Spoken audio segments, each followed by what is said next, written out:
Chris, take me back. Let's start, for these purposes again.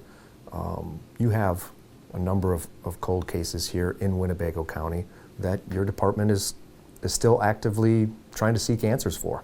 Correct. We're still working on all the cold cases. We go as far back as 1963, and our most recent one is our 2015 unidentified remains. I think we're actively working all of them at this point.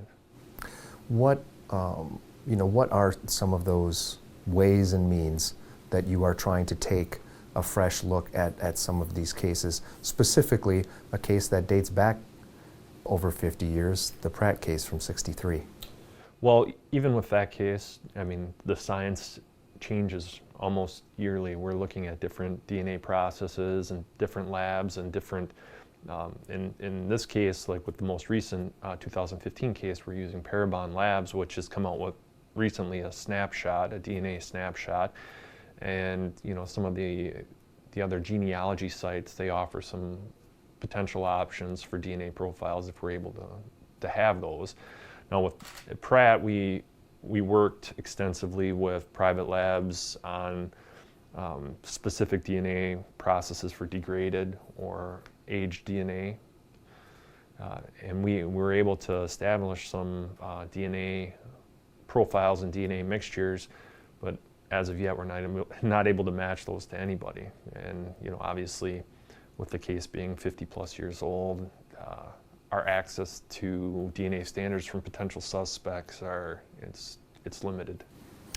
And the collection means themselves from 1963 to today were much different. As we discussed in the conference room, they relied a lot more heavily on other evidence aspects than you do today. Right, and their focus at those times was about fingerprints and anything from witnesses. That's what they had to rely on. They didn't have the science back then, so their collection methods were different.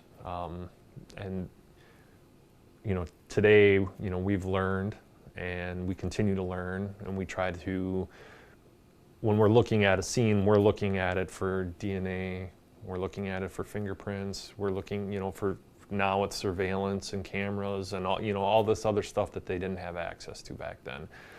So we obviously have the advantage, but when you're working on a case that's 50 years old, you have to overcome quite a bit, as far as how they packaged things, how they stored things, how they handled things, where they sent it, and how it was handled at the labs. And so those are all different things that we have to look at, and we work through that with the labs that that we're dealing with now.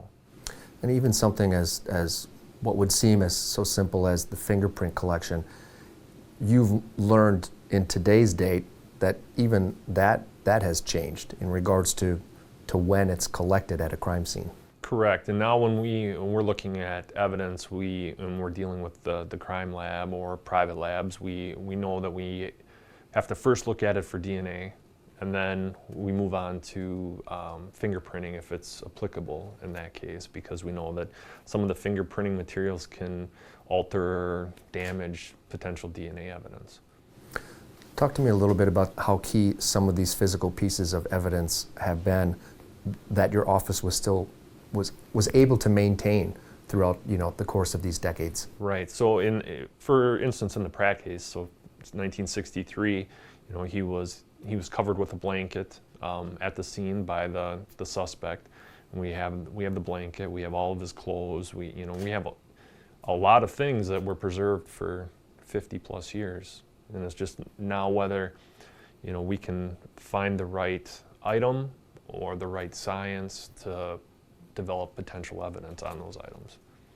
Speaking of the science aspect, let's fast forward a little bit to your most recent unsolved case, the unknown remains from 2015, and this partnership that you've been using through the University of Wisconsin-Oshkosh to assist in that case.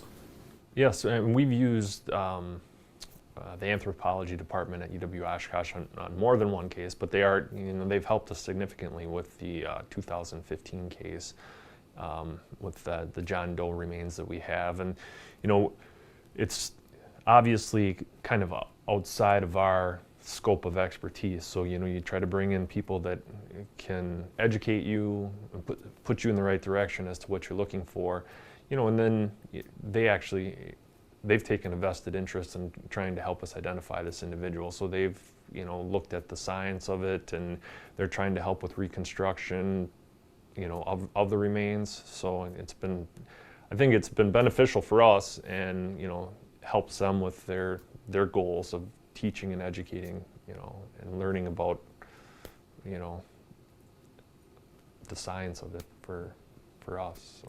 And where does that case kind of currently stand? I know there is, some additional DNA that's been either collected or submitted in that case to try and assist in this new potential composite of what this John Doe individual may have looked like.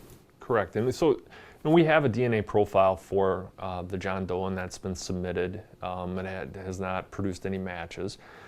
Now, some of the companies we're working with, and like Parabon Labs is the one that we're working with, they need a certain amount of DNA to do the work that they do, which is different than an actual DNA profile. So our job is to provide them with enough material where they can create this image, and hopefully they want to provide us with an image of the individual probably at about age 25 based on the DNA material that we give them. So then this snapshot, we will release that to the media, if we can get it to work, and then hopefully somebody will recognize the individual and we can, finally identify him. How unusual is it that we're sitting here almost 5 years later, and no one has come forward to report, it's been a long time since I've heard from so-and-so. Right, and with the social media and just the electronic activity in today's day and age, the fact that people are always in communication, and it wasn't that much different 5 years ago. It was different, but not that much different. To not be able to identify somebody, I think it's becoming more and more unusual nowadays. I think there's a lot of information, cameras, surveillance, things out there that would make it harder even today, but still 5 years ago we should be able to identify this person, and it is unusual that we can't. So I know we are not in a high metropolitan area, but how key is it, Chris, this relationship still between what you and your officers and your department does in regards to investigating a case and what we're going to see next in your evidence lab and the processing of evidence? How key is that relationship? Well, talking about today's day and age, everything is, there's so much that is electronic based, and how we collect electronics versus how we collect unidentified remains. It's changing. Best practices change quite often, but we try to stay on top of that. We train yearly. We do refresher courses. We talk to the labs that we're dealing with to see what their recommendations are, and we try to follow all that the best we can, because in the end we know that we're just kind of the holders of the evidence. We're not the ones that are going to actually do the DNA process on it or identify the fingerprint normally or anything like that. So it's our job. We just try to do it the best we can. So.